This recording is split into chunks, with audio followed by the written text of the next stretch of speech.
Hi everyone and welcome back. So I have this little one with me today just because he is the star of the show of what I'm going to be talking about, and that is hyperemesis. So there is a trigger warning for this video.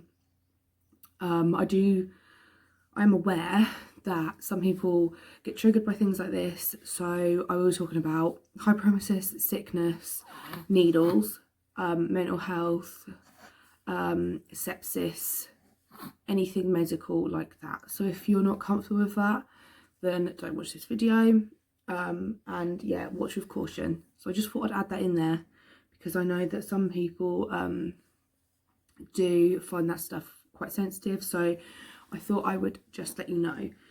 But yeah, I thought I would make a video all about my experience with hyperemesis, because I feel like there's still a bit of a taboo about it and not many people actually know what it is and kind of the effect that it has. So Brody is now 4 months old, and throughout my pregnancy with him I had hyperemesis, and I think kind of the most famous case of hyperemesis is what Kate Middleton has when she is pregnant, and I think that's kind of like where it is in the news, and that's where people know what it is because they've been made aware of it through her. But basically, when I was pregnant with Elsa and Cleo, I was sick, but it was just like normal pregnancy sickness, and it stopped around 16 weeks. And I kind of never thought that potentially I would be so poorly when pregnant because of sickness, and I hadn't really looked at hyperemesis before. I'd heard of it, obviously because of Kate Middleton, but it isn't really anything that you think will happen to you, especially if you've had children before. You kind of think, well, it just won't affect me. But basically, I fell pregnant with Brody quite quickly after we had suffered a miscarriage, and my first symptom of being pregnant was I felt sick. I was just nauseous, and that was it. So I thought, I'm obviously pregnant, I'll do a pregnancy test, and obviously I was. And I felt okay. Obviously, no early pregnancy symptoms. I felt sick. I was being a little bit sick, and I was tired. So just kind of like carried on normally.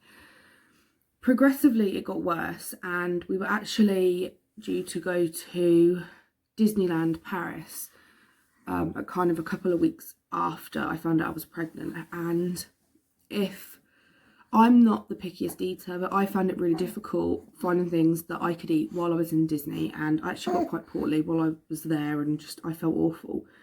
At that time, I wasn't aware that I had hyperemesis. I thought it was just a normal pregnancy symptom, and I was convinced that I was having another girl. Everyone's always said to me, like, you're more poorly with girls, too much hormone, stuff like that. So I just kind of put it down to that. So yeah, as the weeks kind of went on, it got progressively worse, and I had an early scan with Brody, and we found out kind of how far along I was and stuff like that, and everything was fine. I kept being sick, I was getting more ill, and I'd never felt so ill as I did at this point. And you kind of get the old, the same things that people would say. It's, it'll stop by the time you're 16 weeks, like try ginger, try dry food and all of this. And I did try that, and it just wasn't working for me. And my first hospital admission was when I was 14 weeks. And basically I didn't eat anything for 2-3 days, and I was just being sick, and it was uncontrollable, and I couldn't even keep water down. I was so poorly. And obviously when you're pregnant, your anxiety level for anything going wrong is a lot higher, and when you are that ill and you can't eat and you can't drink, your first thought is this going to do something to my baby? And I didn't know what to do. So I ended up going into hospital, and I had ketones in my urine, and they said basically I have a kidney infection. Now, at this point, this was kind of like my first kidney infection, and didn't really think much of it. I thought it's just because I haven't drank anything. they then put me on some sickness medication, gave me some IV fluid. I was in one night and I went home. Obviously, Johnny has to take time off work, and we had to explain to Elsa what was going on. And, you know, at this point I'm like 14 weeks, and I thought maybe it will stop, you know, 16 weeks. And I was just being more and more sick, and it just wasn't stopping. And it was at that point that they kind of said, look, you have hyperemesis, and it may ease off and then come back at the end of your pregnancy, or you may just be ill the entire time that you were pregnant. So yeah, it was around 20 weeks that I realised that I was actually losing weight and I wasn't putting any weight on. And my midwife also noticed this. And you're automatically expected to put on weight when you're pregnant and not lose it. And I will insert a before and after photo of me to show you how drastically I lost weight. Basically, after I'd had Brody, I'd lost 3 stone, which is a lot, and it was purely down to not eating my entire pregnancy. Thankfully, after a little while and a bit of a battle, I got prescribed a medication called Exomvia. I'm sure that's how it's pronounced. And basically, that is the medication that kept me alive, basically, and helped Brody grow. Now, people won't realise the extent of how bad it can get, but some women are hospitalised the entire pregnancy, and I had recurrent kidney infections, one of which did turn into sepsis while I was pregnant, all because I wasn't drinking, I wasn't eating anything, and I was just so poorly. I was run down. My skin was terrible while I was pregnant. My body was basically running on empty for a good 30 weeks. And obviously I have a 2-year-old and at the time a 4-year-old, which I was also running around after. So it was hard. It was very, very hard going. And I actually went into labour at 38 weeks. My waters broke themselves. I was booked in for a cesarean at 39 weeks. I'd had an emergency C-section with Cleo, and it was basically the best thing for me. And I'd had such a stressful pregnancy that my consultant basically said to me, I don't think you're going to reach 40 weeks. Regardless, your body's just not going to let you. So I had a date in my head, which was exactly 39 weeks, but my waters actually broke a week before. So I ended up having a emergency C-section with Brody. Not as bad as the one with Cleo. I was awake and it was a bit more relaxed, but obviously it wasn't the day that we wanted. Nothing was organised, and it was still a little bit manic. Brody himself, I had a steroid injection because obviously he was 2 weeks early, and I'm so glad that I chose a C-section, and that sounds really strange, but I had a natural labour with Elsa, and I was in labour for 4 hours from start to finish, and it was great, and I was recovered literally after 2 days. With Cleo, it was an emergency C-section, and it was dreadful.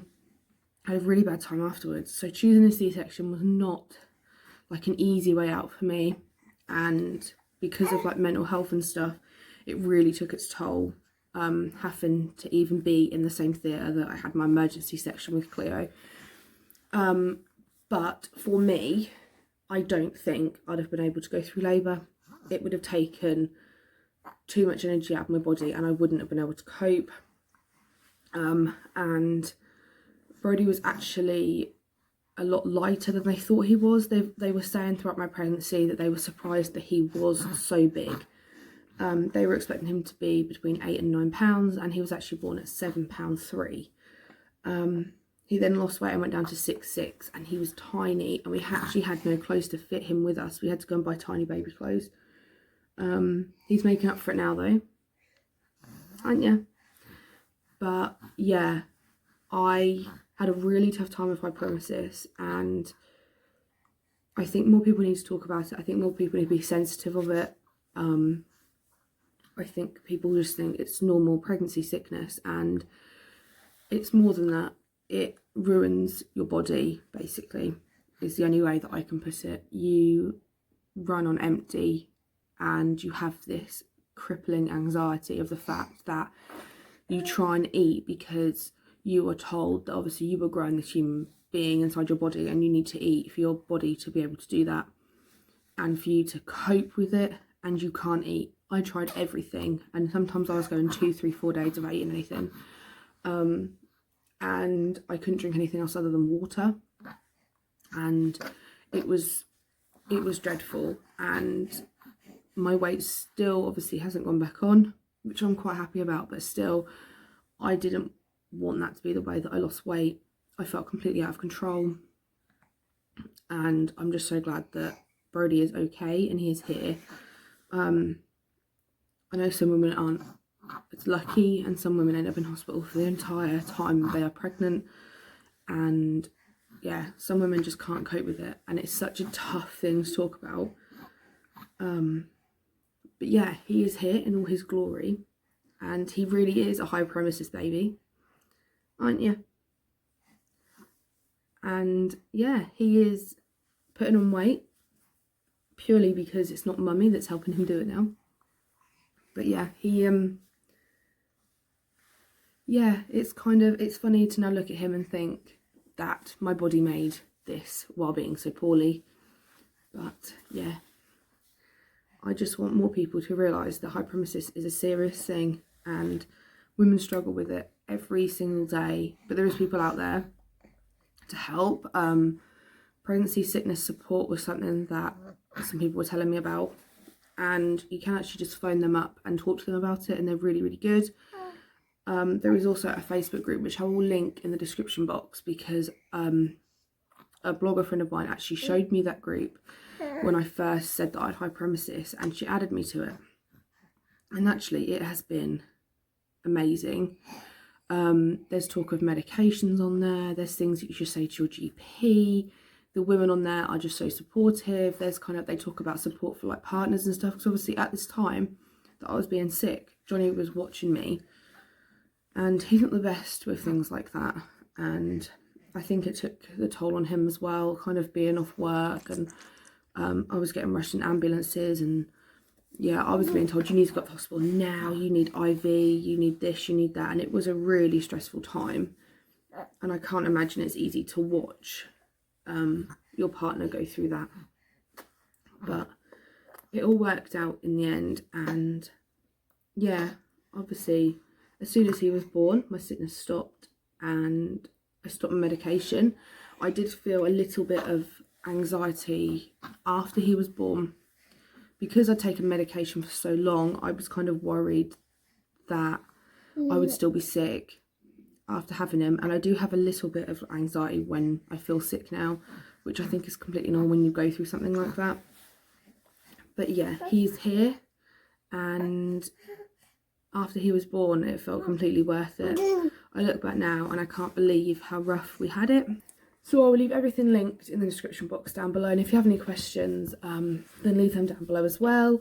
But I will link everything that I think might help you if you or your partner or your friend is experiencing hyperemesis. And thanks for watching. He is now going to start pulling my hair. And remember to like this video and subscribe. Gonna say bye? Say bye.